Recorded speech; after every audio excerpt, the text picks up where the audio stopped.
I'm going to make a guess that the conflict that you face on your team is largely about competing priorities. You have a manager that's asking you to do one thing. You may have mystery voices or other developers, other managers of other teams that come in and ask you to do something else. You may have your peers that are asking for your review. And it's ultimately your job to consolidate all of this, to figure out what your priorities are. But this is really an illusion, at least in the frame of work, it's an illusion. We're going to talk about why on today's episode. My name is Jonathan Cottrell. You're listening to Developer T. My goal on the show is to help driven developers like you find clarity, perspective, and purpose in their careers. When you have a team of people who are working together, as long as the team has agreed on particular values and priorities, this is kind of a prerequisite, and we have lots of episodes around these values and priorities. As long as a team has committed to those things, then priority is not individual. And this is the great misconception about priority, that you can have multiple competing priorities within an aligned system. Now, this is a misconception because at a fundamental level, if we are all agreeing to set aside our differences, to set aside our own personal motivations, and instead, on a consensus basis, we choose to move forward and commit to particular goals and values, then our priorities should theoretically align.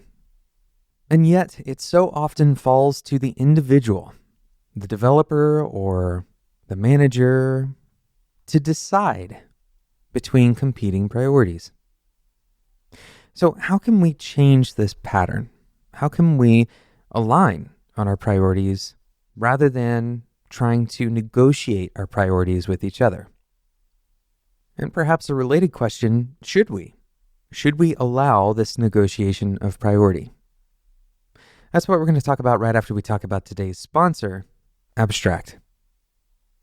Today's designers spend a lot of time searching for files and consolidating feedback from all kinds of sources, ultimately never really knowing what the authoritative single source of truth, what the latest version is, and all of the changes that have come before it. And that's why the former Twitter principal designer Josh Brewer co-founded Abstract. Abstract kind of acts like GitHub for designers. With GitHub, you have a single source of truth and you get feedback and then ultimately move forward with an authoritative version. Abstract is your team's version-controlled source of truth for design work. This brings all of your design workflow into a single unified place for designers, developers, stakeholders, pretty much anyone who you need to collaborate with to move forward. And Abstract is already working for companies that you've definitely heard of, like Microsoft, Spotify, Cisco, thousands of others across 75 countries that rely on Abstract to improve their design workflows and increase their collaboration. And with Abstract, you can version design files, you can present your work, you can request reviews and collect feedback, and even give developers direct access to all of your specs, all in a single place.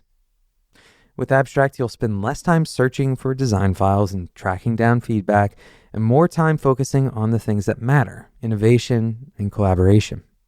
Sign your team up for a free 14-day trial today by heading over to www.abstract.com. Thanks again to Abstract for sponsoring today's episode of Developer T. So the question that we have in front of us is, how do we align on priorities? And perhaps the implicit answer here is that we don't always agree what the most important thing is.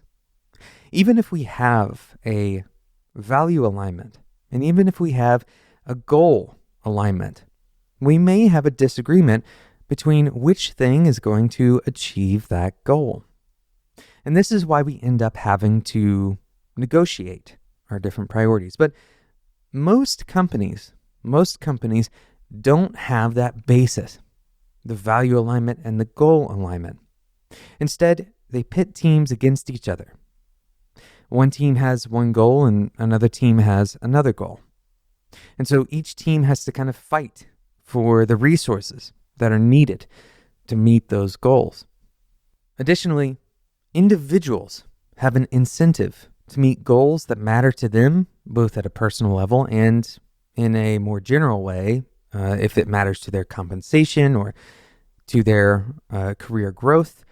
They're going to naturally be more incentivized to reach those goals.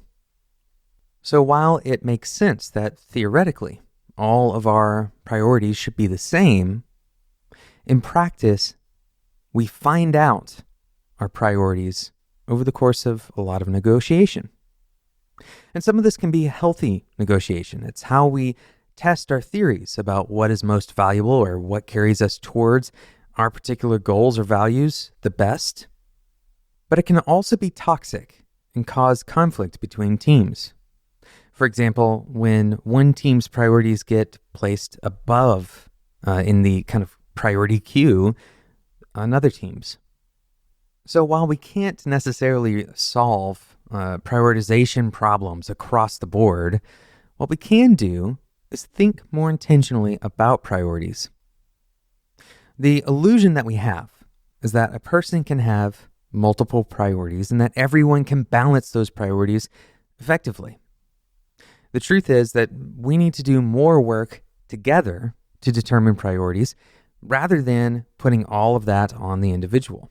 And the reason for this is because, quite simply, we can't rely on each other if all of us are having to decide what priorities are on our own in a vacuum. So one thing that you might do as you more intentionally engage your prioritization process is look at the dependencies between your priorities. Can I, for example, or can my team meet our priorities without relying on others to also prioritize what we're prioritizing? If that's not the case, then we're held back.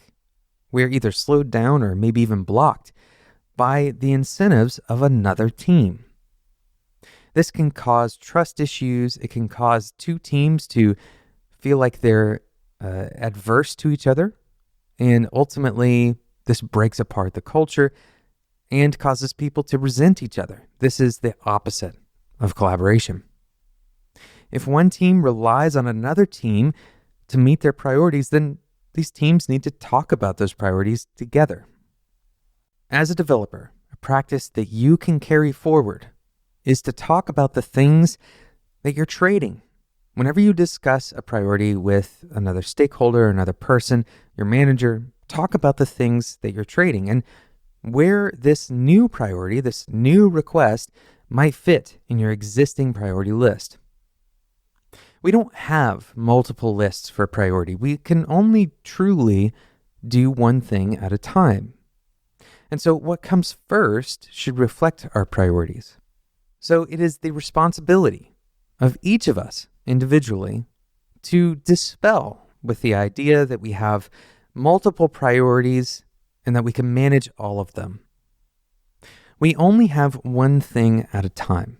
We can only truly provide our focus and effort towards one thing at a time. And if we set up a list of 5 or 6 different competing priorities, at the end of the day, we have to decide which one comes first.